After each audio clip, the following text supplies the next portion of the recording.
Hey, business building warrior, welcome to Silent Sales Machine Radio. Great to be on board for another episode with you listening in today. Thanks for hanging out with us. If you're new around here, let me just point out a couple things real quick.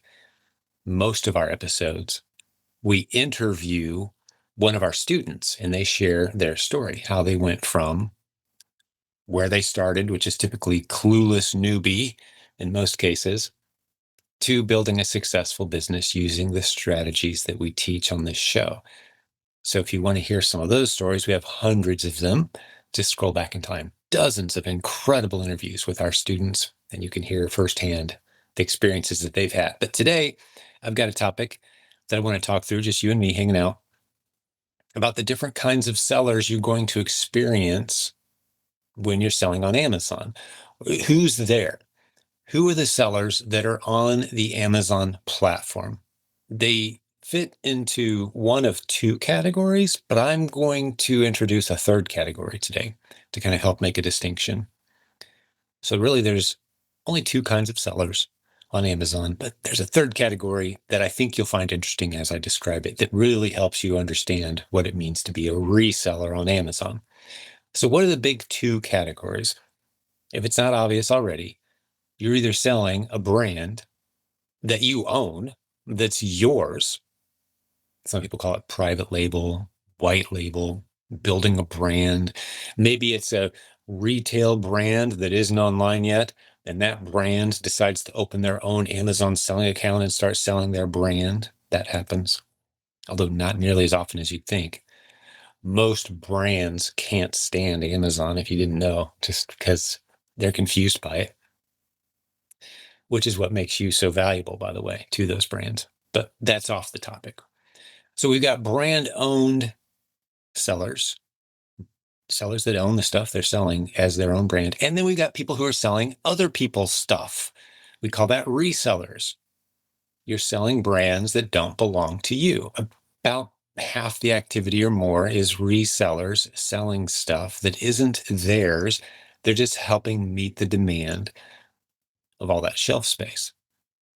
And I'm going to introduce a third category, like I said, in just a moment. But let me distinguish those two real quick, just so it's clear in your head. Most people who randomly encounter Amazon as a business opportunity, and maybe they do some Google search or spend some time on YouTube, they get sucked very quickly into the launch your own brand private label models. Now, that's because hundreds of millions of dollars of marketing money have been spent convincing people that's the way to go. Why is that happening? Well, because it's so much more expensive. It has such a longer learning curve.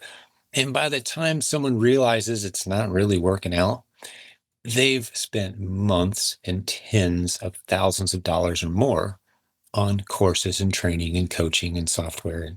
You get the point, right? So that's why all the marketing money is poured in that direction. Launch a brand, build your dreams. Ice cube trays, fly swatters, like garlic presses was the old joke, right? Everyone's got their garlic press. The same garlic press from China, just different brand names on it. Right? So private label kind of got diluted down into a real battle. It's always been hard, but now it's brutally difficult. If you are new to Amazon selling, you're borderline insane to try to launch a new product on the platform, your own branded product.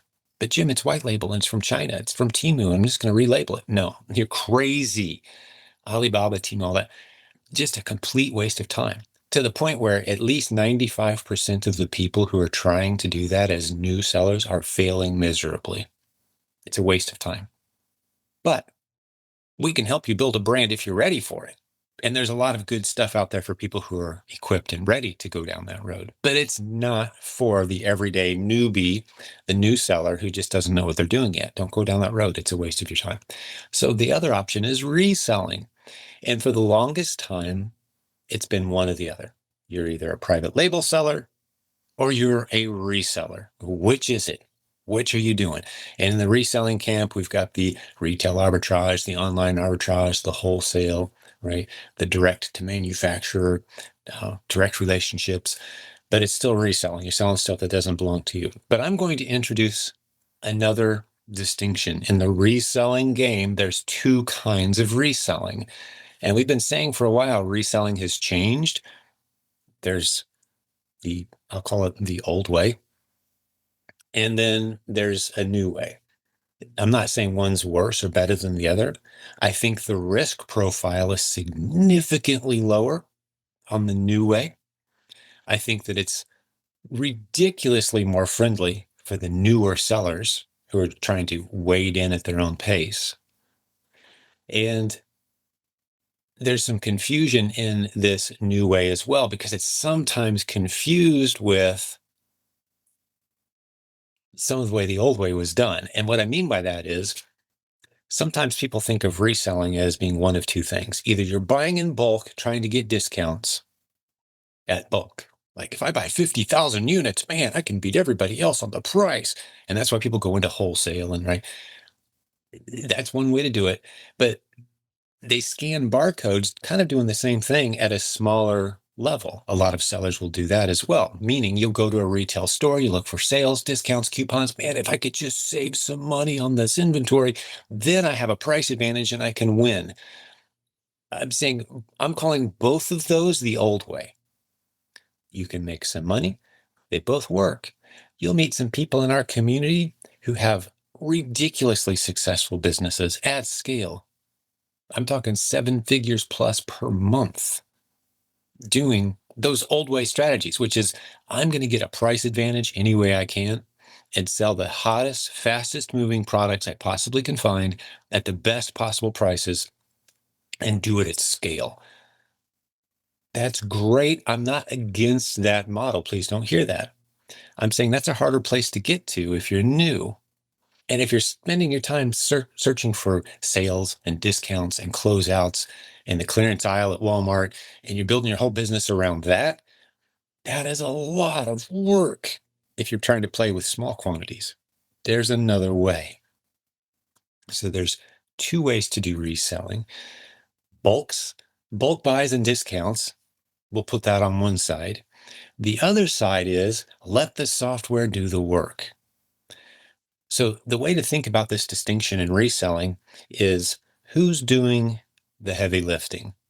Is it you hitting the stores, hitting the shelves, looking for discounts, trying to find wholesalers that'll give you a big break on bulk items? Who's doing the work? Or is it software doing the work? And that's where I want to go with the rest of the discussion today, because two ways to do reselling. It's been called hunting versus building. Building is the new way. Let the software build a catalog list for you and keep track of it. And I'll go deeper into the building model in a second. Another way to think of it is who's doing the decision-making and the heavy lifting work? Is it you? Are you doing research constantly, always looking for winning products? Or is the software doing the work?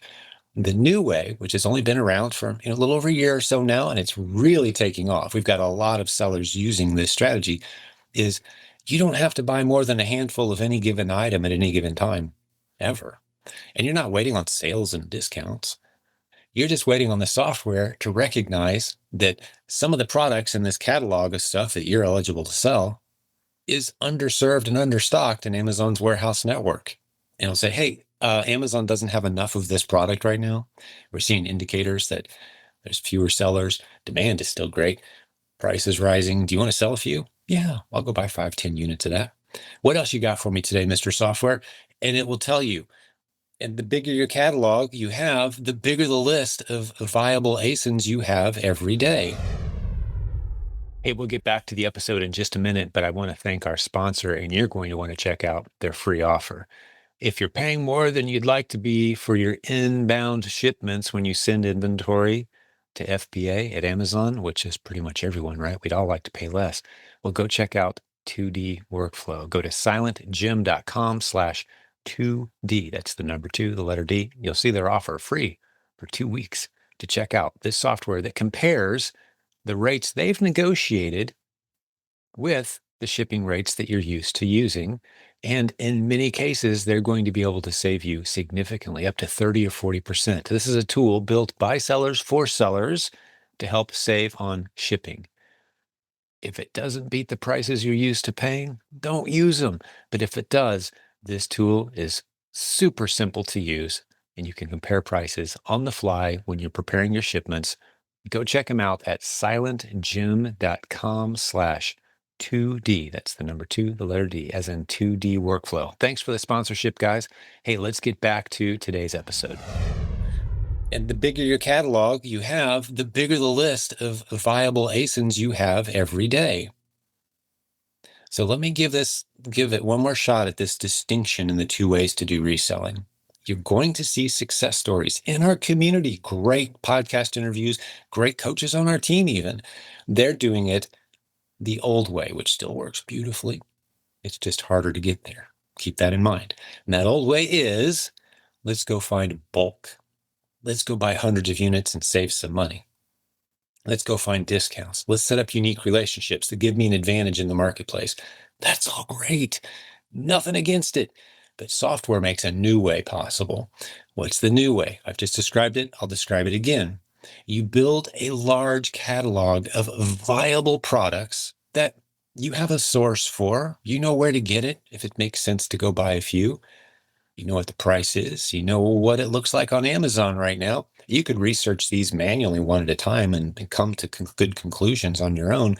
But why not let software monitor dozens or hundreds or thousands or tens of thousands or 100,000 or more of these products and then tell you any given day, hey, here's the ones that make the most sense to go buy a few.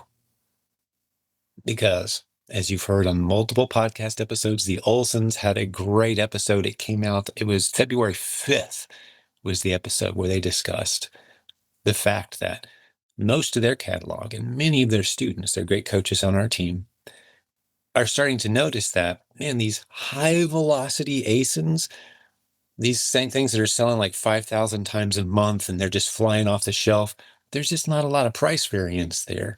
There's a whole bunch of sellers with a whole bunch of inventory that they bought at bulk, and there's not a lot of advantage that can be found there unless you're willing to go buy 50,000 units and try to get a price break. You don't have to play that game. Sure, maybe you want to. That's fine. Go for it. It's a harder game to play. You're playing at scale with a few products and you're trying to get big discounts. Let's set that as one model. Sure, it's great, but how about a lower risk model that protects your capital where you're buying just a few units at a time at slightly slower moving products that have a lot of price volatility because there's just not enough sellers to meet the demand across Amazon's massive warehouse network. There's not enough units, not enough sellers selling enough units to meet the demand in the massive warehouse network of Amazon. Hundreds of warehouses spread out across the entire United States. Shoppers looking for the convenience and speed of delivery. And because it's not a popular enough product, there's no big boys with thousands of units. There's just a few smaller sellers with 5 units here, 12 units there, 15 there. And if you send in a couple units, it's going to land in a warehouse where someone snags it and they're willing to pay a premium price for the convenience because it's in a warehouse near their house and they can get it fast. They pay more. So what's it mean to play the game by the second set of rules, the builder strategy, the build a catalog strategy, the let the software do the work strategy? What's it mean to build a business there?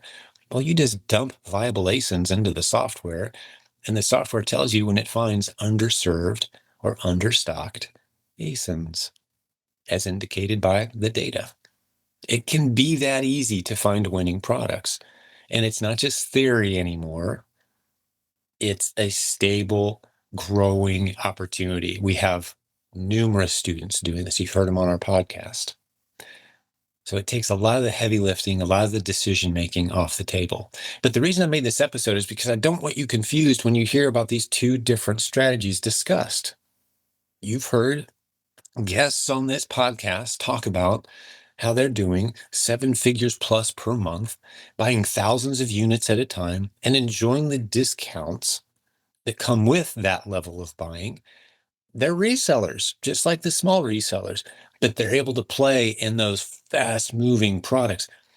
what they're doing is they're making $1 or $2, on a great day per sale on the items they're selling. They've got that small price advantage and they're pedal to the metal, clearing that inventory out. The lower risk, slow and steady wins the race model that can get you into the bigger boy models later, private label, buying bulk discounted, 10,000 units at a time, carving out ASINs that belong to you because you're the only one that's buying in bulk for that ASIN, right? You can get there later, but for now, how about we do the model where the software does the heavy lifting? You pour viable ASINs into the software. It tells you what makes the most sense to buy today. The software I'm talking about, of course, is 3P Mercury. It's improving constantly. If you haven't seen a demonstration lately, I'll put links in the show notes today. It's become the crown jewel software of Amazon selling. Not so much for the big bulk buyers, not so much for the people who say they have fewer than 500 ASINs that they're even interested in selling. 500 products. That's all I need. My top 40 keep me in business. It's not so much for that guy, although there's some benefits for that seller. It's for the seller that says, I don't mind having a catalog of 5, 10, 15, 100,000 ASINs. And then having software tell me every day, hey, I know you've never heard of this ASIN before. You dumped it in here 8 months ago, but now's a good time to go buy 5, 10 units. You're going to make some money based on all indicators. You're going to protect your capital. The buy box, worst case scenario, buy box is break even for you.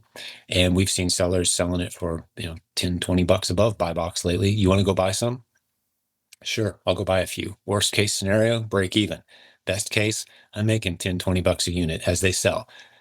That is the model that is so much simpler to grasp.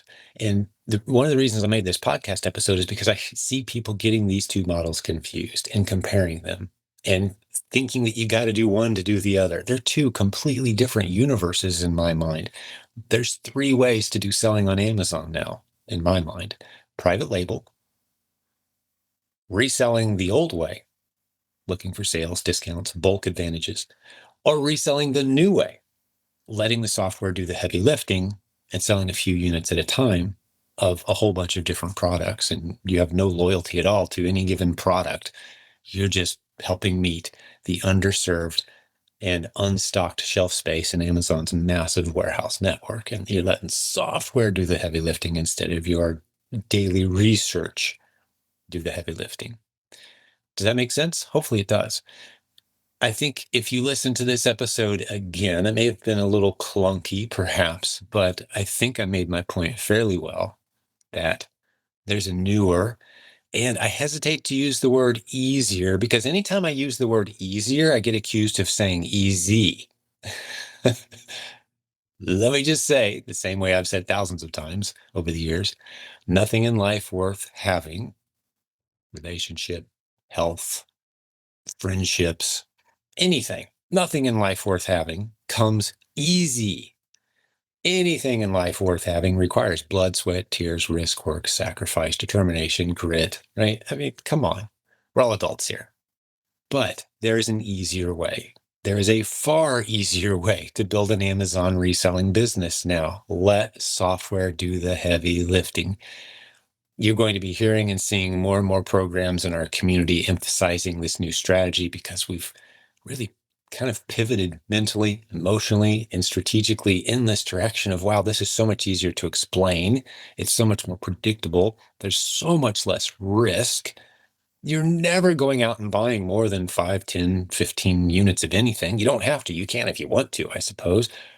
But to state the obvious, the risk you take when you go buy, say, 100 units of something is someone else could buy that same day 100,000 units of that product. And now you're stuck. Why would you take that risk as a reseller? I haven't heard a good justification for it yet, so I don't take that risk. I've told my team we don't buy more than 10 units of anything unless there's like an earth-shattering, wake everybody up at 3 a.m. reason to do so.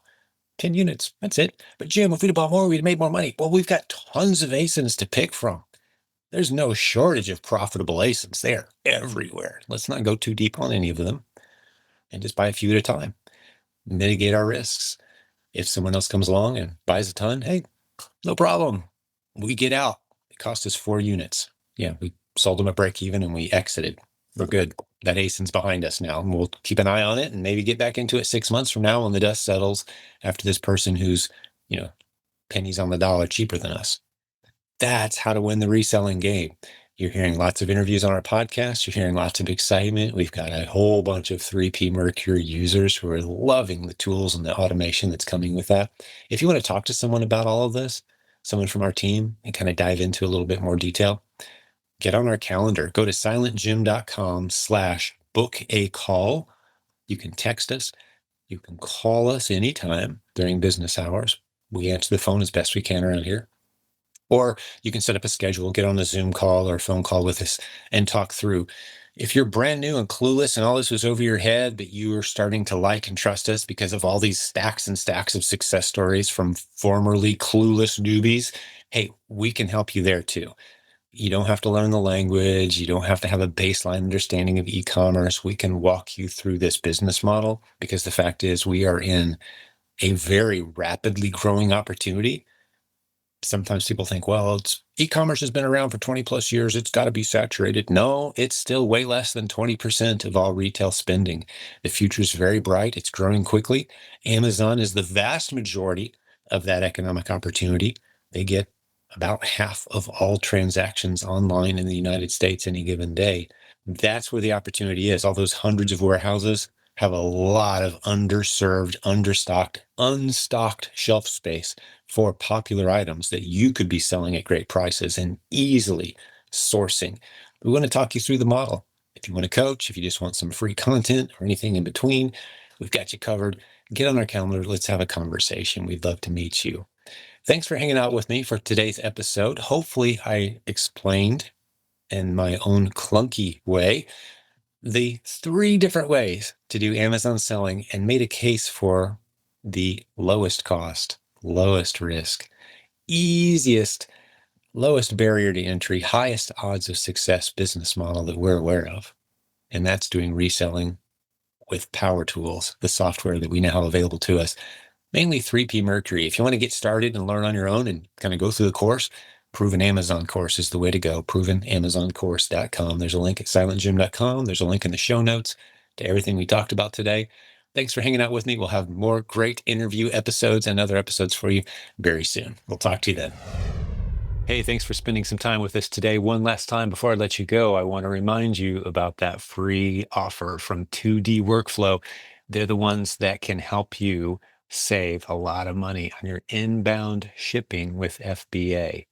They've gone out and negotiated great rates with all the carriers who are already using, and you can see a side-by-side comparison as you're preparing your shipments. And if they have a better rate, use it. It's the same carrier, less money. Why not? Go check out silentjim.com/2D, the number 2, the letter D, to see 2D Workflow. Thanks for spending time with us today. We'll have more great episodes for you very soon.